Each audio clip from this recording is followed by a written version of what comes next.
hi hello आपण new blog देखा तो डीजे शक्ति डीजे आगे पूरा एथर साइड बोर्ड रे पूरा रहिबो शक्ति लिखा हो एथर पूरा नुआ रूप शक्ति आसुची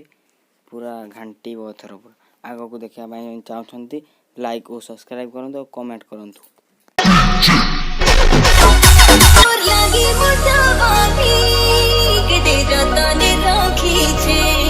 राधी सारा दी दे लाई रे